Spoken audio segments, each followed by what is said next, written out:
Hello students, चलिए start करते हैं क्लास 10 चैप्टर 6 ट्रायंगल का इंट्रोडक्शन। यहां पे देखेंगे, बड़े ध्यान से समझना है, बिल्कुल हलवा बना दूंगा यहां पे इंट्रोडक्शन को, और एक एक कंसेप्ट आपको समझ में आएगा। बस ध्यान से वीडियो को देखते रहिए, ठीक है। सबसे पहले बात करें हम यहां पे चैप्टर के अंदर, तो पहला पॉइंट आता है भाई हमारे माइंड में ट्रायंगल, कि एक ट्रायंगल होती क्या है, उसकी डेफिनेशन देख लेते हैं एक बार। A triangle is a close two dimensional shape with 3 sides 3 angle and 3 vertices. क्या कहा है यहां पे, एक ट्रायंगल जो है वो 2 डायमेंशनल और क्लोज शेप होती है। 2 डायमेंशनल से मतलब उसको हम 2D में रिप्रेजेंट कर सकते हैं, जैसा कि मैंने यहां पे बोर्ड पे ड्रॉ कर रखी है। आगे क्या कहा है, उसके अंदर क्या होती है, 3 साइड्स होती हैं, 3 एंगल्स होते हैं और 3 वर्टिसेज होते हैं। अब ये वर्टिसेज क्या होते हैं भाई, एंगल और साइड्स तो आप समझ गए होंगे। कई बच्चे वर्टिसेज में प्रॉब्लम खा जाते हैं। वर्टिसेज होते हैं बच्चों जब दो साइड जहां पे आके मिलती है ना, जिस पॉइंट पे आके मिलती है, वो हमारे वर्टेक्स या फिर वर्टिसेज कहलाते हैं। अब यहां पे इस डायग्राम के अंदर ध्यान दो, ये मैंने एक PQR ट्रायंगल ड्रॉ कर रखी है। इसके अंदर जो हमारे पास है, ये वर्टेक्स 1 है, ये वर्टेक्स 2 है, ये वर्टेक्स 3। उसके बाद बात करें, ये साइड 1 हो गई ट्रायंगल की, ये साइड 2 हो गई, ये साइड 3 हो गई। ऐसे ही हमारे 3 एंगल्स होंगे इसमें, एक एंगल 1 हो गया, एंगल 2 हो गया और एंगल 3 हो गया। और ये पूरी की पूरी क्या है, क्लोज शेप है, कहीं भी ओपन नहीं है। ओपन से मतलब आप यहां पे अगर खड़े हो तो क्या कोई ऐसा रास्ता नजर आ रहा है जिससे आप इसके अंदर एंटर कर सकते हो? नहीं। तो ये क्या कहलाएगी हमारी, एक क्लोज शेप। क्लियर हो गया ट्रायंगल का मतलब। अब आगे चलते हैं। नेक्स्ट जो बात आती है बच्चों, वो आती है टाइप्स ऑफ ट्रायंगल की।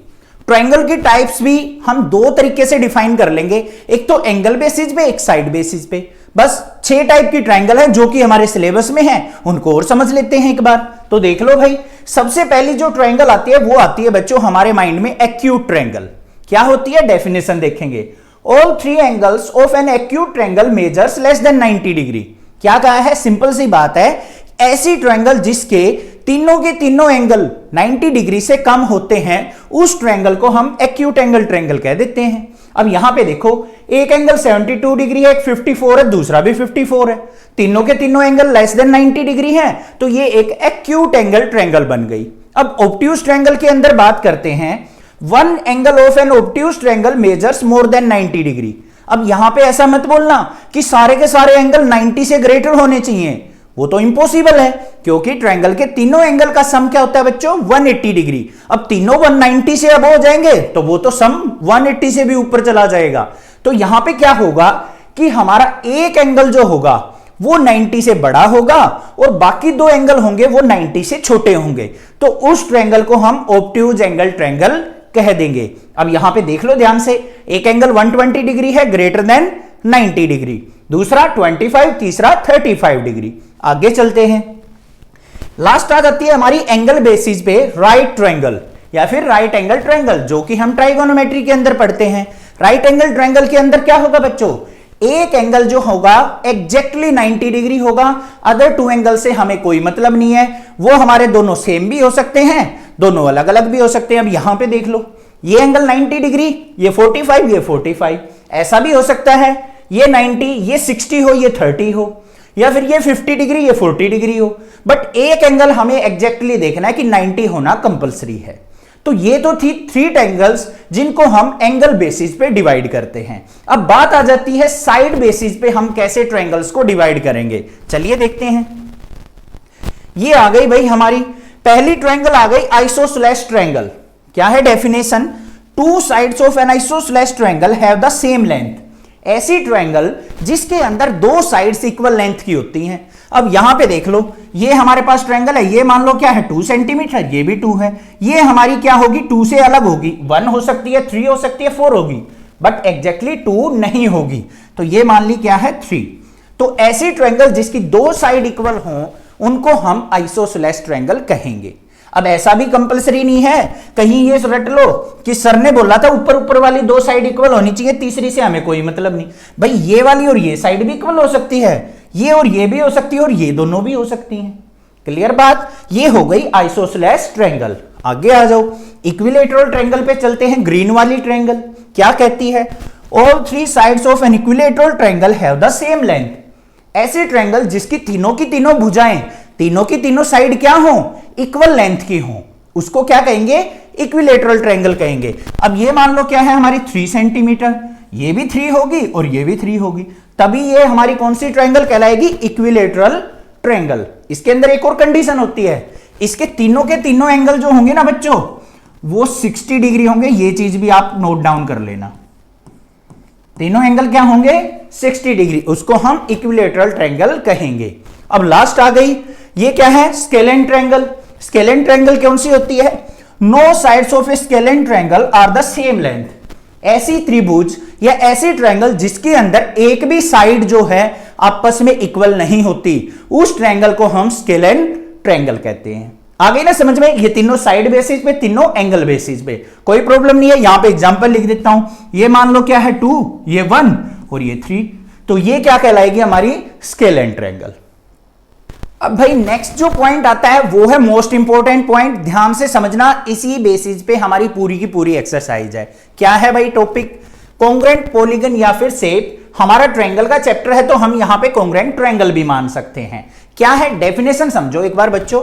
ए polygon that have same shape has the same length of sides and has the same interior angles as the polygon. सबसे पहले तो मतलब पॉलीगन का पता होना चाहिए। पॉलीगन क्या होती है? ऐसी क्लोज शेप जिसकी 3 से ज्यादा साइड्स होती हैं। 3 साइड्स का क्या होता है? ट्रायंगल। 4 साइड का क्वाड्रिलेटरल, 5 साइड का पेंटागन, हेक्सागन, हेप्टागन, ऑक्टागन, नियोनॉन, और इस तरीके से चलते चले जाओ तो जितनी भी शेप बनेंगी हमारी क्लोज शेप, उनको हम पॉलीगन काउंट करते हैं। तो यहां पे हम ट्रायंगल की बात करेंगे तो किन ट्रायंगल्स को हम कॉन्ग्रुएंट ट्रायंगल कहते हैं वो ध्यान से समझ लो बस। पहली बात क्या कही है? ए triangle that have same shape. Same shape से मतलब भाई यहां पे क्या है? ऐसा नहीं है कि हमें उसकी मोटाई पतलाई देखनी है, कुछ नहीं देखना। सेम शेप से मतलब है भाई कि हम ट्रायंगल का कंपैरिजन ट्रायंगल के साथ ही करेंगे। दो अगर हम कॉन्ग्रुएंट फिगर देख रहे हैं ना तो ट्रायंगल ट्रायंगल के साथ ही कंपेयर होगी, पेंटागन पेंटागन के साथ होगी, ऑक्टागन होगी तो ऑक्टागन के साथ कंपैरिजन करेंगे। ऐसा नहीं है कि एक शेप हमारी ट्रायंगल है दूसरी हमारी क्वाड्रिलेटरल है और हम पूछने लग जाएं कि क्या दोनों हमारी कॉन्ग्रुएंट हैं। भाई कंपैरिजन ही नहीं बनता उनका तो हम कॉन्ग्रुएंट कहां से बताएंगे। तो पहला पॉइंट क्लियर हो गया होगा कि सेम शेप होनी चाहिए। आगे चलते हैं। Has the same length of sides. अब जितनी भी साइड से वो शेप बनी हुई है सभी की सभी साइड्स क्या होनी चाहिए? सेम लेंथ की होनी चाहिए। मान लो एक ट्रायंगल के अंदर साइड्स जो है 2, 3, 4 सेंटीमीटर हैं तो दूसरी ट्रायंगल के अंदर भी साइड्स क्या होनी चाहिए बच्चों? 2, 3, 4 सेंटीमीटर ही होनी चाहिए। तो ये है हमारी सेम लेंथ से मतलब। नेक्स्ट पॉइंट देख लेते हैं। And has the same interior angle as the polygon. और जो भी हमारे उसके अंदर के एंगल होंगे ना, तीनों के तीनों एंगल, अगर ट्रायंगल की बात करें तो तीनों एंगल भी हमारे क्या होने चाहिए? सेम होने चाहिए। तब हम दोनों शेप्स को या दोनों ट्रायंगल को क्या कहेंगे? Congruent triangle. क्लियर हो गई बात? अब जल्दी से सुन लेते हैं इस बात को। क्या कहा है? पहली बात तो सेम शेप होनी चाहिए, ठीक है, ट्रायंगल का कंपैरिजन ट्रायंगल से करेंगे। दूसरी चीज हमें क्या देखनी है? जो साइड्स की लेंथ है दोनों ट्रायंगल की वो बिल्कुल एग्जैक्टली इक्वल होनी चाहिए। तीसरी क्या है? दोनों ट्रायंगल्स के जो इंटीरियर एंगल होंगे, अंदर के कोण जो होंगे वो तीनों के तीनों इक्वल होने चाहिए, तभी हम दो ट्रायंगल्स को कॉन्ग्रुएंट ट्रायंगल कहेंगे। अब यहां पे इस डायग्राम पे देख लो, एक ट्रायंगल है हमारे पास PQR ट्रायंगल। इधर आ जाओ XYZ ट्रायंगल। पहली क्या चीज चेक करनी है? दोनों की शेप चेक करनी है। क्या दोनों ट्रायंगल हैं? बिल्कुल हैं। पहली कंडीशन सेटिस्फाई। दूसरी कंडीशन पे मूव ऑन करेंगे। साइड की लेंथ देख लो, ये साइड जो है इसके इक्वल बता रखी है। यहां पे 2 बार लगा रखे हैं तो ये साइड इसके इक्वल दे रखी है, 3 बार है तो ये साइड इसके इक्वल है। तीनों साइड्स भी ट्रायंगल की आपस में क्या है? इक्वल है। सेकंड कंडीशन भी सेटिस्फाइड। थर्ड कंडीशन क्या थी बच्चों? एंगल की। एंगल चेक कर लेते हैं। ये एंगल और ये एंगल इक्वल दिखा रखा है। ये 2 बार लाइन से ड्रॉ कर रखा है तो ये एंगल क्या है? ऊपर वाला भी सेम है और 3 बार्स वाला भी हमारा क्या है? एंगल सेम है। तो दोनों ट्रायंगल PQR कॉन्ग्रुएंट है XYZ के। कॉन्ग्रुएंट का मतलब दोनों ट्रायंगल बिल्कुल एक जैसी हैं। कलर से हमें मतलब नहीं है, कहीं ये सोचने लग जाओ इसमें येलो कलर है सर इसमें ब्लू कलर है, कलर से मतलब नहीं है। तो दोनों ट्रायंगल यहां पे क्या हो गए बच्चों? Congruent triangle.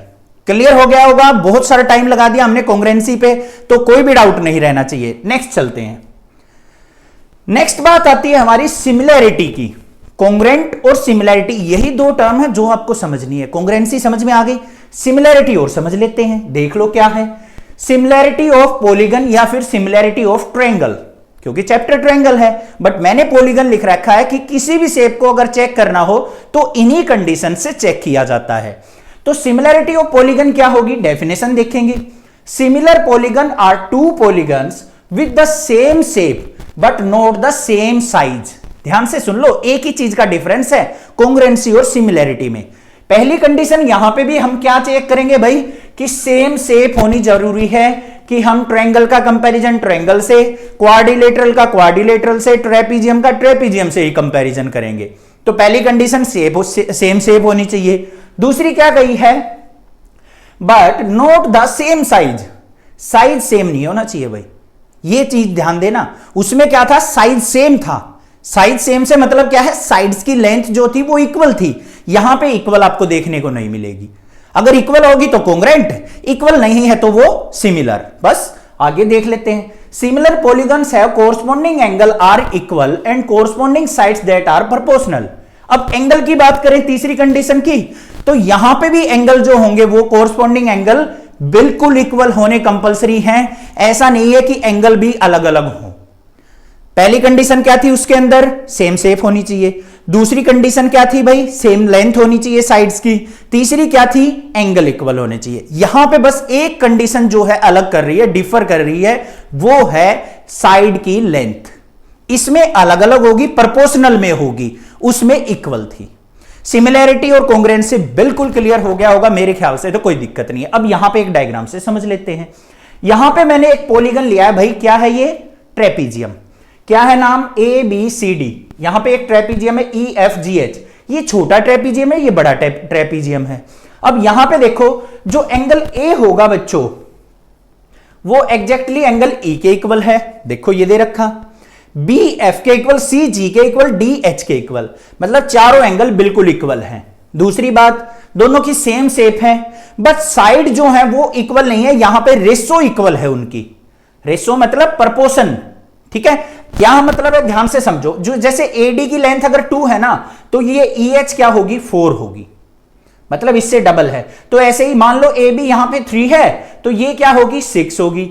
ये मान लो 4 है तो ये 8 होगी, और ये 5 है तो ये क्या होगी, 10 होगी। तो मतलब सभी क्या हो गई, साइड्स प्रोपोर्शन में हो गई। एग्जैक्टली इक्वल तो नहीं है, तो हम कह देंगे यहां पे दोनों की दोनों जो शेप हैं वो क्या है, सिमिलर। अब सिमिलैरिटी का सिंबल देख लो भाई, क्या होता है, एस को बस नींद में सुला दो, टेढ़ा कर दो एस को, तो ये क्या हो गया हमारा सिमिलैरिटी का सिंबल। सिंबल ध्यान रखना, कई बार बच्चे यहीं पे मिस्टेक करते हैं। कॉन्ग्रुएंसी का सिंबल क्या था, डबल लाइन इक्वल का साइन, और उसके ऊपर बेड के ऊपर एस को सिला देते हैं। यहां पे जमीन पे लेटा हुआ है एस, तो ये सिमिलैरिटी, ये कॉन्ग्रुएंसी। क्लियर। अब यहां पे ट्रायंगल की ओर बात कर लेते हैं भाई। ऐसा नहीं है हम ट्रेपीजियम की बात करें, चैप्टर ट्रायंगल और ट्रायंगल को छोड़ दे। आ जाओ भाई, यहां पे ट्रायंगल क्या है हमारे पास, एबीसी ट्रायंगल है। एक ट्रायंगल है डीईएफ, दोनों क्या है, ट्रायंगल का कंपैरिजन चल रहा है। पहली कंडीशन सेटिस्फाइड। दूसरी कंडीशन क्या चेक करनी है, जो साइड्स की लेंथ है वो इक्वल नहीं होनी चाहिए, सेम नहीं होनी चाहिए। यहां पे देखो, एसी साइड की लेंथ क्या है, 16, यहां 8 है, ये 22, ये 11 है, ये 24, ये 12 है। भाई साइड्स भी इक्वल नहीं है, ठीक है, तो दूसरी कंडीशन भी सेटिस्फाई होगी। तीसरी देख लो, एंगल इक्वल होने चाहिए। ये 77, ये 77, ये 63, ये 63, ये 40, ये 40। तो क्या हो गया यहां पे, triangle A B C similar है हमारी ट्रायंगल डी ई एफ की। अब इनकी प्रोपोर्शन भी देख लो भाई, 8 का डबल 16, 11 का डबल 22, 12 का डबल 24। प्रोपोर्शन में होना भी कंपलसरी है। ऐसा नहीं है मान लो यहां पे 24 की जगह यहां पे दे दिया 25, दो तो कंपैरिजन कर लिया हमने प्रोपोर्शन में, बट ये साइड प्रोपोर्शन में नहीं है, तब ये हमारी सिमिलर नहीं होगी। कंडीशन ध्यान रखना, रटना नहीं है कुछ भी। जो भी छोटे छोटे पॉइंट बताऊंगा ना, वहीं पे डिफरेंस क्रिएट होगा आप में और 70-80% वाले बच्चों में। 70-80 से 90 और 95 प्लस जाने के लिए ना छोटी छोटी बातों पे ही ध्यान देना होता है। यहीं पे मिस्टेक करके बच्चे 80-70 पे रह जाते हैं, और इन्हीं को आप करेक्ट करके क्या कर जाते हैं, 95 प्लस पहुंच जाते हैं। ठीक है, ऐसा मत सोचना काफी टाइम हो गया सर कॉन्ग्रुएंसी और सिमिलैरिटी में बहुत ज्यादा टाइम वेस्ट कर दिया। टाइम वेस्ट नहीं है, ध्यान दो मैंने क्या क्या चीजें बताई हैं, ये इंपॉर्टेंट पॉइंट है, इसीलिए मैं टाइम लगा रहा हूं यहां पे। नहीं तो 1 मिनट में डेफिनेशन पढ़ी, चलो भाई अगली स्लाइड पे 5 मिनट का इंट्रोडक्शन भी बना दूंगा। क्या फायदा जब समझ में ही नहीं आया तो। ठीक है, आगे चलो। अब भाई हमने बहुत बात कर ली सिमिलैरिटी की। अब किसी भी दो शेप को हम किस प्रकार से सिमिलर प्रूव कर सकते हैं। मेन हमारा चैप्टर ट्रायंगल है, तो ट्रायंगल के अंदर ही हम बात करेंगे कि हमारी तीन प्रॉपर्टी होती हैं जिनका यूज करते हुए हम सिमिलैरिटी प्रूव करते हैं। पहली जो कंडीशन आती है वो क्या होती है, कई बार आपको ए भी लिखा मिल जाएगा या फिर ट्रिपल ए भी मिल जाएगा या फिर एंगल एंगल सिमिलैरिटी क्राइटेरिया भी देखने को मिल सकता है। इसका मतलब क्या है कि सिर्फ एंगल को देख के हम बताएंगे कि हमारे दो ट्रायंगल सिमिलर है या नहीं है। आ जाओ भाई, डेफिनेशन देख लो। AA similarity criteria states that if any two angle in a triangle are equal to any two angles of another triangle, then they must be similar triangle by AA. AA मतलब angle angle property. यहां पे क्या कहा है कि हमें देखना है भाई दो ट्रायंगल हैं, एक ट्रायंगल के अंदर हमने दो एंगल को देख लिया, दूसरी ट्रायंगल के अंदर भी दो एंगल को देख लिया, दोनों ट्रायंगल्स के दो दो एंगल बिल्कुल इक्वल मिल गए तो हम कह देंगे दोनों ट्रायंगल क्या है भाई, सिमिलर ट्रायंगल है। ये प्रॉपर्टी होती है हमारी AA प्रॉपर्टी या ट्रिपल ए प्रॉपर्टी। क्लियर? अब यहां पे एग्जांपल से समझ लो। ये ट्रायंगल दे रखी है येलो वाली, एक ब्लू वाली, इसके अंदर एक एंगल 72 एक 35, यहां पे भी एक 72 एक 35, तो दोनों ट्रायंगल क्या हो गई भाई, सिमिलर। बस यहां आ जाओ, ये इंपॉर्टेंट, जहां पे डिफरेंस क्रिएट होगा, जो नॉर्मल बच्चे होंगे 60-70% वाले देख के कह देंगे ये 60-70 है, ये 60-50 है, तो ये सिमिलर नहीं है, ऐसे काटा मार देंगे। एक नंबर में क्वेश्चन आ गया, यहां पे गलत करके आ जाएंगे, बट ये दोनों ट्रायंगल सिमिलर हैं भाई। कैसे हैं, ध्यान से देखो। अगर मान लो बच्चों यहां पे ये 60 है, ये 70 है, तो इसका तीसरा एंगल कितना होगा, 180 में से सब्ट्रैक्ट कर लो। 70 और 60 130, 180 में से 130 गया तो ये कितना आ गया, 50 डिग्री। यहां पे देख लो, ये 60 ये 50, यहां पे ये 60 ये 50, तो क्या हुआ, दोनों ट्रायंगल सिमिलर हैं। ये पॉइंट ध्यान दे लेना, ठीक है। इसीलिए मैं ज्यादा टाइम लगा रहा हूं एक एक पॉइंट समझाने के लिए। आगे आ जाओ भाई। दूसरी प्रॉपर्टी क्या आती है, साइड एंगल साइड या फिर SAS क्राइटेरिया। कि SAS का मतलब क्या है, यहां पे बच्चों एक चीज ध्यान देनी है आपको, जो एंगल है वो किसके बीच में आया हुआ है, दो साइड्स के बीच में। अब डेफिनेशन पे ध्यान दो। If any two sides of the first triangle are in exact proportion to the two sides of the second triangle along with the angle formed by these two sides are equal, then they must be similar triangles by SAS।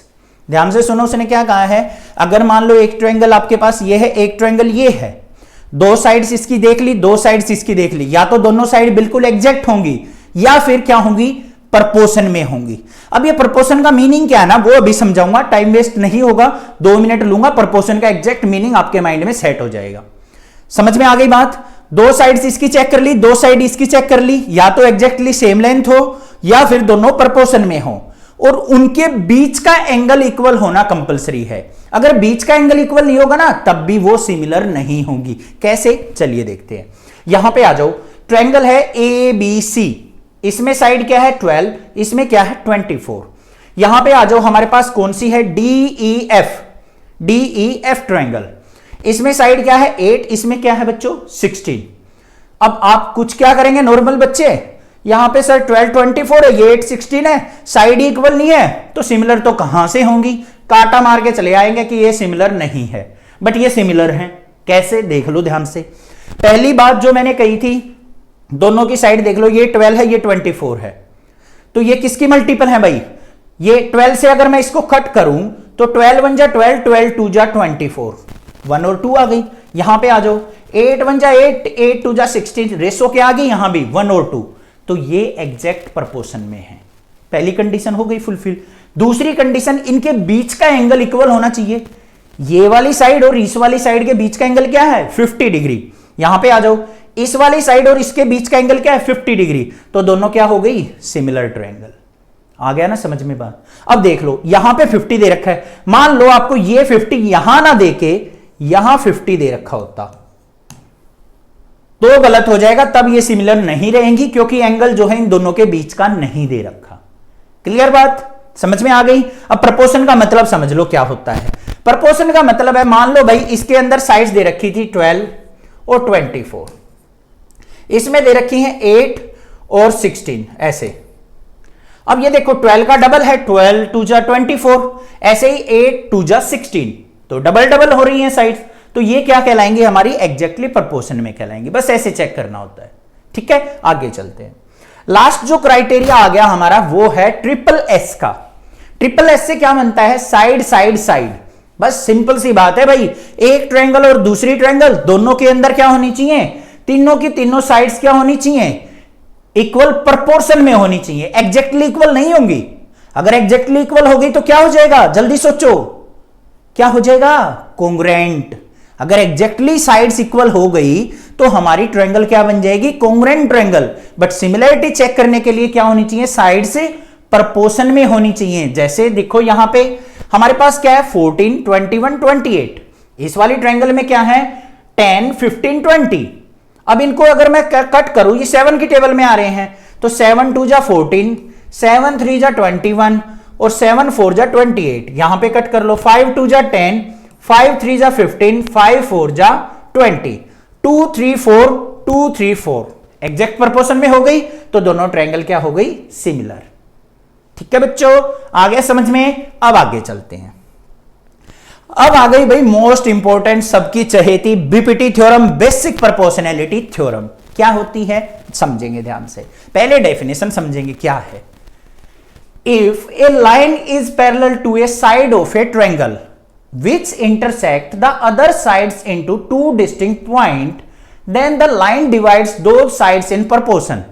समझ में नहीं आई sir, इतनी बड़ी lengthy सी definition है, कुछ छोटा छोटा करके बताइए हमें। देखो कैसे समझेंगे, एक एक point. If a line is parallel to a side of a triangle, कोई भी आपके पास एक ट्रायंगल है, उसकी किसी भी साइड के एक पैरेलल आपको लाइन ड्रॉ करनी है। हमने यहां पे बीसी साइड के पैरेलल लाइन ड्रॉ कर ली भाई डीई, जो क्या करती है, intersect the other sides into two distinct point. ये क्या करती है, अदर दो साइड्स को दो अलग अलग पॉइंटों पे कट करती है, एक डी पे एक ई पे। तो then the line divides those sides in proportion. तो ये जो लाइन है ना, इन दोनों साइड्स को इक्वल प्रोपोर्शन में, इक्वल रेशो में डिवाइड कर देंगी। प्रोपोर्शन का मतलब रेशो होता है, समझ में आ गई। अब डेफिनेशन देख लो, रेशो कैसे चेक करेंगे, यहां से स्टार्ट की मान लो मैंने ऊपर से, तो क्या लिखा जाएगा, A D by D B equal होगी किसके, ए ई बाय ई सी के। बस ये होती है, अगर ये पैरेलल लाइन ड्रॉ की है तो ये रेशो क्या होगी, इक्वल होगी। यही थ्योरम क्या कहलाती है, हमारी बीपीटी थ्योरम कहलाती है। अब आपके माइंड में ये ना सेट हो जाए कि हमें नीचे वाली साइड के ही पैरेलल लेना है, तो ऐसा एग्जांपल मैंने और लिया है भाई समझाने के लिए। अब ट्रायंगल के अंदर मैंने सोचा क्यों ना मैं ओपी के पैरेलल एक लाइन ड्रॉ कर लूं, तो मैंने क्यू आर ड्रॉ कर लिया। तो ये क्यू आर जो है ना, इन दो साइड्स को इक्वल प्रोपोर्शन में डिवाइड करेगी। अब रेशो कैसे लिखनी है वो देख लो, यहां से स्टार्ट हो जाओ, M Q by Q O, तो लिखेंगे क्या यहां पे, M Q by Q O equal to, यहां से लिखना स्टार्ट किया था, M R by RP, M R by RP. अब बच्चे गलती कहां करते हैं वो और सुन लो, जहां पे नंबर कटवाते हैं।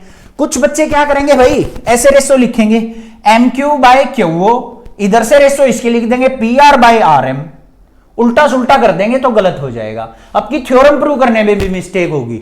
तो आपको ध्यान देना है, जिस पॉइंट से रेशो आप लिखने लगे ना, उसी से लिखनी है। अब मान लो आपने यहां से स्टार्ट कर दी बच्चों, O Q by Q M, तो इसकी रेशो हम यहां से नहीं लिखेंगे, ये ऊपर से स्टार्ट किए, ये भी इधर से स्टार्ट करेंगे, P R by R M. Clear बात, समझ में आ गई बीपीटी थ्योरम कि हमारी एक लाइन अगर ट्रायंगल के किसी लाइन के पैरेलल हम ड्रॉ करते हैं तो अदर टू साइड्स को वो इक्वल रेशो में डिवाइड करती है। ये हो गई बीपीटी थ्योरम। आगे चल पड़ो, नेक्स्ट बात आ गई हमारी converse of basic proportionality theorem.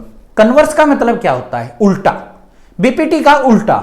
अब भाई बीपीटी के अंदर हमने क्या किया था, ध्यान से डेफिनेशन समझो, इसको बाद में देखेंगे। हमने क्या किया था, किसी भी एक ट्रायंगल के अंदर किसी एक साइड के पैरेलल लाइन ड्रॉ की थी, और हमने देखा था कि वो पैरेलल लाइन जो है ना, अदर टू साइड्स को इक्वल रेशो में डिवाइड करती है। अब कन्वर्स ऑफ बीपीटी क्या कहता है, अगर मान लो कोई लाइन किसी ट्रायंगल की दो साइड्स को इक्वल रेशो में डिवाइड करती है तो वो लाइन तीसरी साइड के पैरेलल होगी। हो गई ना दोनों की डेफिनेशन उल्टी। उसमें तो हमने पहले पैरेलल लाइन ड्रॉ किया था, फिर वो रेशो बनी थी। अब यहां पे हमारे पास पहले रेशो गिवन होगी, उस रेशो से हम बताएंगे अगर रेशो इक्वल है तो वो जो लाइन जो इक्वल रेशो बना रही है वो क्या होगी, थर्ड साइड के पैरेलल होगी। ये होती है कन्वर्स ऑफ बीपीटी। अब देख लो यहां पे, if a line divides any two sides of a triangle in the same ratio then the line is parallel to the third side. मतलब अगर मान लो आपको ऐसे दे रखा है AD by DB equal to AE by EC, ये चीज given है, तो इसकी हेल्प से आप क्या लिख सकते हो, यहां पे देखो AD by DB equal to AE by EC, ratio equal है, तो इसका मतलब जो ये DE लाइन है ये BC के क्या होगी, पैरेलल होगी। तो यहां पे लिखेंगे so DE parallel to BC by converse of BPT. BPT theorem के उल्टे से लिख सकते हैं, अगर रेशो इक्वल है तो लाइन क्या होंगी, पैरेलल होंगी। बात समझ में आ गई होगी, कोई दिक्कत नहीं होनी चाहिए। लास्ट बात और देख लेते हैं इस चैप्टर की, वो है हमारी पाइथागोरस थ्योरम, सबकी चहेती, सबकी फेवरेट, क्लास 8th 9th में भी पढ़ के आए हैं, बहुत जगह यूज होती है। क्या है, इन ए राइट एंगल ट्रायंगल, किसके अंदर बात कर रहा है भाई, राइट एंगल ट्रायंगल पढ़ी थी हमने, ऐसी ट्रायंगल जिसमें एक एंगल एग्जैक्टली 90 डिग्री होता है। The square of the hypotenuse side is equal to the sum of square of the other two sides. तो क्या कहा है यहां पे, अगर मान लो आपके पास एक राइट एंगल ट्रायंगल है तो उसके अंदर हाइपोटेन्यूज का स्क्वायर अदर टू साइड्स के स्क्वायर के सम के इक्वल होगा। ये होती है पाइथागोरस थ्योरम। फिगर से समझ लेते हैं, ये हमारे पास ABC क्या है, एक राइट एंगल ट्रायंगल, B पे क्या है, एग्जैक्टली 90 डिग्री एंगल बना हुआ है, और 90 डिग्री के एग्जैक्टली सामने क्या होता है, हाइपोटेन्यूज। अब यहां पे एंगल A बना है, A एंगल के सामने क्या होगा, परपेंडिकुलर P, और जो एडजेसेंट साइड होगी, एंगल के साथ वाली साइड जो होगी वो क्या कहलाएगा, हमारा बेस। तो उसने क्या कहा है यहां पे, हाइपोटेन्यूज का जो स्क्वायर है वो हमेशा क्या होगा, अदर टू साइड्स के स्क्वायर के सम के। दूसरी साइड्स क्या है, एक परपेंडिकुलर है, एक बेस है। ये कहलाएगी हमारी पाइथागोरस थ्योरम। साइड की फॉर्म में लिखना हो तो AC का स्क्वायर इक्वल टू क्या होगा भाई, BC स्क्वायर प्लस में AB स्क्वायर। ये होगी हमारी पाइथागोरस थ्योरम। तो यहां पे हो जाता है हमारा इंट्रोडक्शन फिनिश। तो चैनल को सब्सक्राइब, वीडियो को लाइक जरूर करना भाई। मैंने अपनी तौर से ना मतलब 2 दिन लगा दिया आपके लिए इतना अच्छा इंट्रोडक्शन तैयार करने में, ये फिगर्स फाइंड आउट करने में कि कहां से आपके लिए समझ में आ सके। तो भाई थोड़ा सा तो मुझे भी रिजल्ट मिलना चाहिए। चैनल को एक सब्सक्राइब, वीडियो को लाइक और एक कमेंट जरूर आना चाहिए। Thank you students for watching this video. ऐसे ही मजेदार वीडियो आपके लिए आती रहेंगी, बस चैनल को सब्सक्राइब, बेल आइकन को ऑन करके रखना। Thank you students, love you students.